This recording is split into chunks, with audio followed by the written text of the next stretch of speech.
Huwag mong abusuhin ang taong mabait, hindi dahil tahimik siya at laging umuunawa. Kaya mo na siyang saktan o gawing sandalan lang kapag kailangan mo. May hangganan ang pasensya ng taong may mabuting puso. Kapag napuno at napagod yan, tahimik din siyang lalayo. Wala ng paliwanag, wala ng balikan. Tandaan mo, bihira ang taong totoo ang kabaitan. Kaya kapag may ganyan sa buhay mo, mahalagahan mo bago mo tuluyang mawala. Tandaan mo, huwag mo hayaang makabalik sa buhay mo ang mga taong minsang ininsulto ang pagkatao mo. Ang mga taong pinalabas ang mga hindi maganda mong ugali. At ginamit pa ang mga kahinaan mo para ipahiya ka sa iba. Hindi mo kailangang patunayan ang halaga mo sa mga taong sinadya kasiraan. Minsan ang pinakamagandang ganti ay ang pananahimik at ang pagpili ng kapayapaan ng isip. Alagaan mo ang sarili mo habang malakas ka pa. Huwag mong hintayin mapagod, magkasakit o maubos bago pahalagahan ang katawan at isipan mo.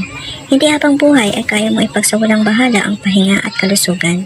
Tandaan, ang tunay na yaman ay ang lakas na meron ka ngayon. Ingatan mo ito para may magamit ka sa mga panahong kailangan mo na. Kapag may nanloko sa iyo, hayaan mo na. Di mo lang kailangang gumanti para gumaan ang loob mo. Ang pangliling lang, may sariling balik. Kusang bumabalik sa gumawa nito habang ikaw ay natutong magpatawad at magpatuloy. Sila naman ang kinukulong ng konsensya at takot. Tandaan, ang karma ay hindi nagmamadali pero siguradong dumarating. Ikaw, piliin mo ang kapayapaan. Kusang darating sa iyo ang biyaya kahit hindi mo hilingin kapag marunong ka magpasalamat sa kung ano meron ka.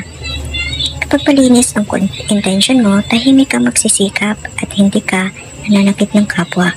Ang buhay mismo ang gagawa ng paraan para suklian ka. Minsan, dumarating ang biyaya sa anyong hindi mo inaasahan.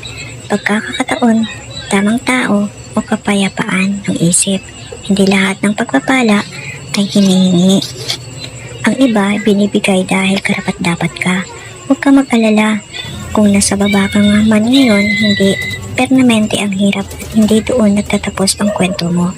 Ang mahalaga, patuloy kang bumabangon, nagsisikap at hindi mo mawawala ng pag-asa. Minsan, kailangan mo munang magpunta sa mababa para mas ma-appreciate mo ang pag-angat na darating sa tamang panahon. Aangat ka rin.